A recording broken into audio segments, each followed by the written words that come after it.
Earlier this week, I was pretty critical of a paper covering a survey about nurture best practices.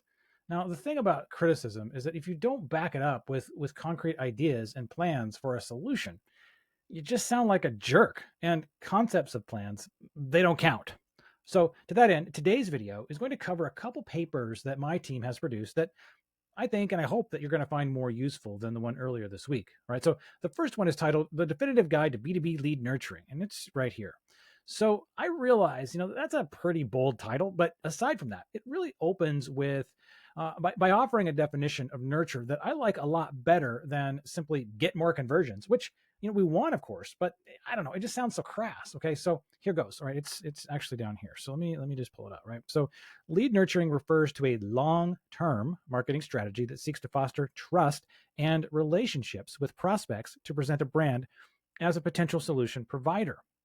All right, that's a big deal, right? So we want to build trust first, and that makes getting more conversions a lot easier. All right, so the paper is broken up into 4 sections from that point on. Okay, so the first section is pretty useful. It offers a 5-step guide to developing a lead nurturing strategy that converts. Now, this is higher level framework type of stuff, and it's offering, I don't know, like strategies for how to approach even beginning to build a nurture program. And it's going to offer radical ideas like having open conversations with leads and prospects, having specific data points to collect, which was missing from the last paper, content to obstacle matching, uncovering and closing knowledge gaps, sales enablement, and post-sale nurturing ideas. So really pretty rich stuff here with specific kind of strategic level ideas and utility. All right, so now the second section is going to offer some tips on connecting your content to the various stages of the buying process. Okay, so it does fall back to the funnel model, right? So speaking of top of funnel, middle funnel, lower funnel, or bottom funnel.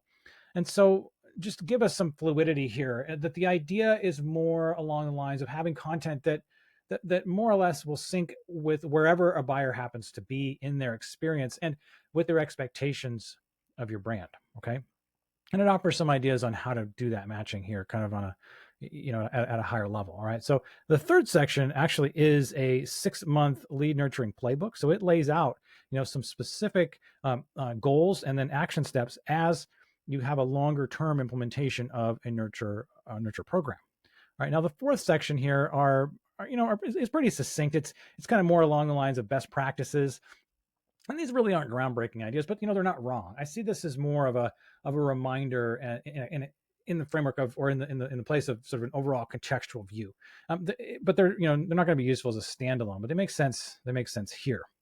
So that is really where we are for that first paper, right? It's really a strategic positioning of like what we want to get out of nurture, how to approach it, what the point of it is, and then some very specific ideas about what to do.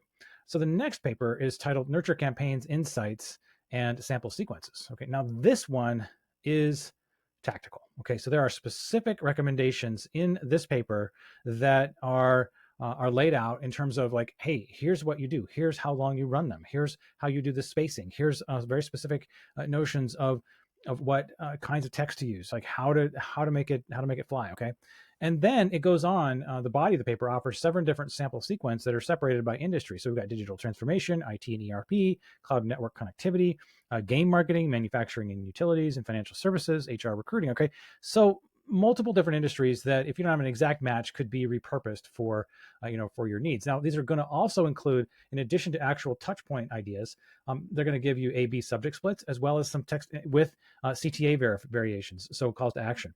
And here's the thing: these samples, they weren't just manufactured. Okay, they were battle tested, executed, and compared across multiple different campaigns and clients. Obviously, they're customized per client, but the overall notion, the flow, the type of text, the type of CTAs that we're using these are tested, and they're all given here at no charge, right? So combining these 2 papers together, the idea is to offer readers both strategic and tactical insights that are going to enable you to start building better nurture campaigns, right? Now, if you want a copy of either or both of these papers, let me know. I'm happy to give them to you. All right, thanks so much.